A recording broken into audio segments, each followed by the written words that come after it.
Okay, I don't know if I'm live. There's always this bit at the start where it says live in the little corner, but down here, okay, good. I was going to say down there it says little, spinning little cog. Okay, so, uh, your agenda or theirs. Now, this you'll notice has been a recurring theme for me, probably because of my experience at in-person events. But anyway, so today I was reminded about the importance of knowing your own agenda. So I have got a whole host of various different bits and pieces of things that I could be getting up to at the moment. I've got several competing priorities. Um, for the final 3 weeks, I am still salaried. I have a salary job 3 days a week. It's the final 3 weeks of that. So I've got in my mind the thing about what I'm doing with my business and kind of the excitement of charting my own ship and all of that kind of stuff. Um, but I'm a mum to three children. I'm a wife. I'm a sister. I'm a friend. All of these things, and they're all equally important. Um, and so when I've had an experience where somebody comes to me with their agenda and and I hear all the very real reasons why their agenda is in line with my agenda, um, that's tempting, isn't it? That is very, very tempting. And so what I'm talking about right now is I've just come off of a meeting for an exceptionally good product. This product is amazing. And there is no doubt about it. My business needs this product. No doubt about that at all. But my right now, my business does not need this product in this moment. It will need this product. It doesn't need it in this moment. And so the thing I've been reflecting on today is the power of persuasion. Like how strong is the urge to hear something, how easy is it to I have this analogy I use with my head teachers where we talk about being the person who takes an evaluative approach around exactly what's happening for their organization and then takes carefully crafted decisions. Although you could do everything, you cannot do it all at once. Um, and so I have this analogy around being the dog chasing the stick. The dog will chase that stick, whether it necessarily wants to or not. The dog will chase that stick until it gets to the point where there is something that is even more pressing that it can't. So maybe it's eventually that tired or, it's bored or whatever it is. But if you throw the stick the first few times, it will chase that stick. And sometimes when I'm new and inexperienced in certain things, every new product, every new business opportunity is exciting. And I'm like, yeah, I want it. But do you know what? It's about making sure that I focus on the right things at the right time. So anyway, I won't get into all of that too much. But why am I talking about this now, and how does this relate to anything else that's going on? Well, here's how. Sometimes, so you all know that I work with emotional triggers and helping women to take those triggers and turn them into tools um for their personal growth. So when I came off of that particular call, I was triggered all over the shop, left, right. I was so triggered. I didn't even have the right kind of focus for the client session I was going into. Now, because I'm good at what I do, I delivered a good session. But in the back of my mind, instead of being fully present for this person, I realized that I was triggered. And actually, I turned it into part of the session, which made it that much more real for the lady I was working with, because she could see, okay, in a very real life example, here's how you can take that energy. So your body and the environment is talking to you at all times. Now, if you don't listen, what happens is it just gets louder and louder and louder. And so by the time I got to the end of that session and then had a chat about it to myself, I honestly, I do this. I stand in the mirror and talk to myself about certain things. But by the time I did all of that, I came to the realization of, okay, I've understood why I'm triggered. It's because I really want to, right? Gary Zukov, the stronger the temptation, the stronger the temptation, the stronger the choice. Like, we can make a decision in isolation, but until you're given the opportunity to make a different decision, you don't know that you've definitely decided that. And until the opportunity is so good, you really want it. You really want it, but you find your way to deciding one way or the other. Now you're making a rock solid decision. So what am I saying here? When you're triggered, that trigger is coming up for you, is coming to help you. It might feel problematic because it's uncomfortable, and it might feel as if the thing you're trying to do you're not enjoying as much anymore. But that trigger is that collective, it's your universal soul, it's your guide that is telling you something needs more attention than you've given it right now. So the first step, and I was going to do this as a series of mini things, but I'm just going to do a brief overview here, but I'm going to still do a series of mini dedicated videos.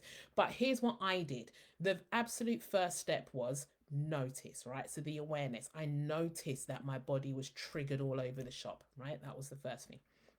And so the second thing is thank that emotion, right? And it might feel difficult in the moment, but I kind of went, okay, you know what? I've noticed, I don't know the message, but thank you so much. Like, I am so grateful that even when my conscious mind isn't paying attention, my soul knows, and my soul cares enough to tell me. So it's notice, and then it's thank that emotion. So thank the emotion.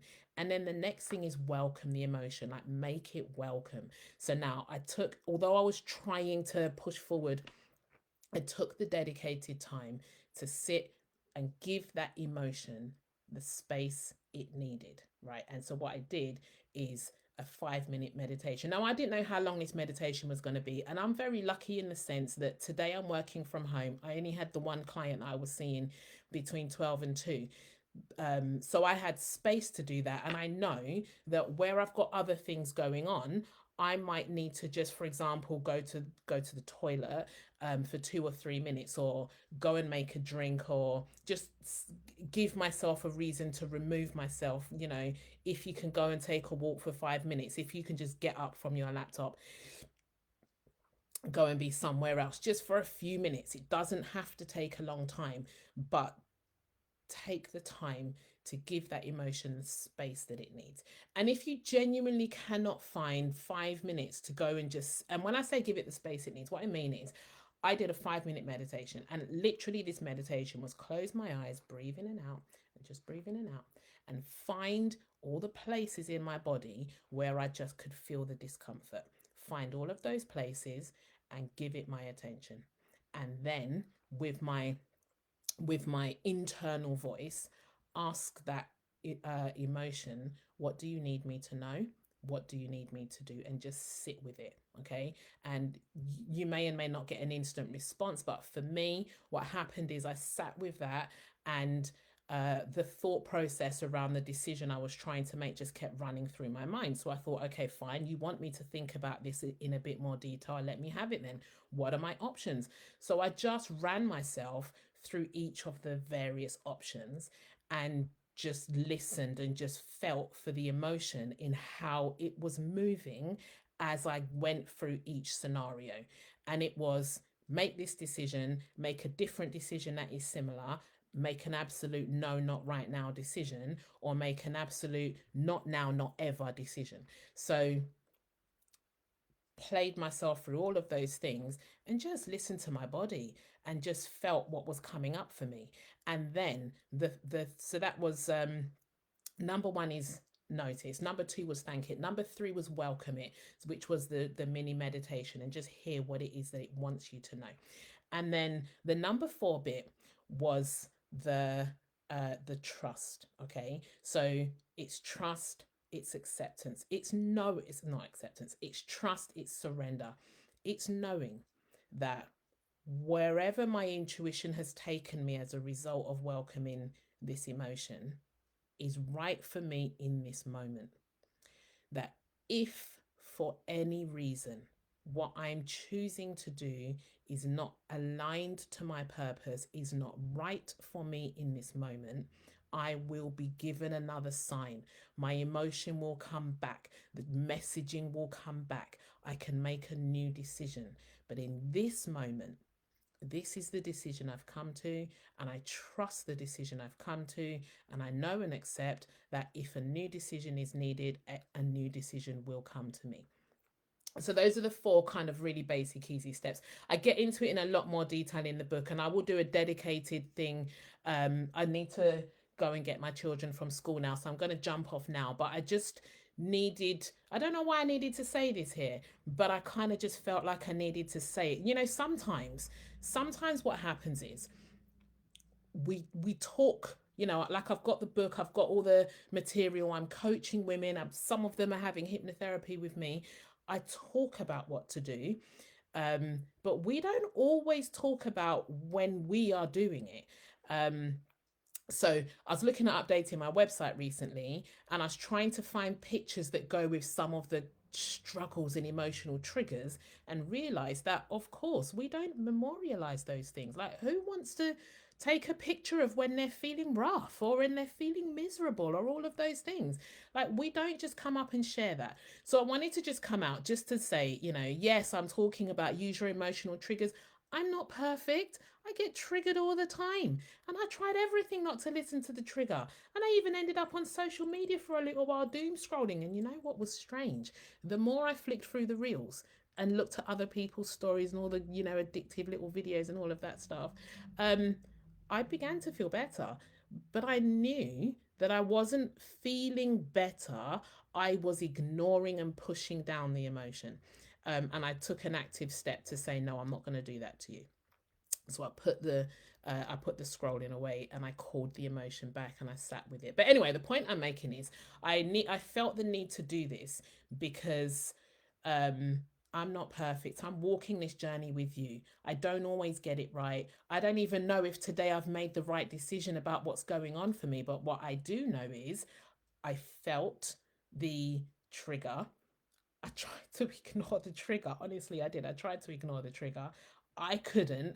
And then I fell back on, what would I have told any client? What would I have told my friends? What would I tell my children? What would I have told someone else to do? Do that. Do that. And I did. So yeah, it was just, you know, it's just a moment of realness. And as you can see, I'm not in my, I'm about to go and get my children from school. So ordinarily, you know, I've got the particular angle that I record my videos from, and you know, I'm usually in my black, you know, like if you've watched enough of the videos, you know that I've got my black hooded sweatshirt that I wear, the particular angle that I like to record, you know, like I've got all of those things going on. This one is just a really real, in the moment. Lighting is a bit rubbish, you know, but anyway, whatever, I'm going to stop talking because this is a long video. Thanks for listening. If you got through to the end, you know what, if you got through to the end of this video, you can have 10 minutes with me, no charge, no anything at all, just an ask me anything, right? So if you're listening right now, send me a message that says silly sausage, right? If you just send me a message that says silly sausage, I'll know you listen to the end of this, and you're entitled to 10 minutes of my time for free. You know, I'll send you the calendar booking for it and everything, no cost. Thanks for listening. All right, take care. I'll speak to you soon.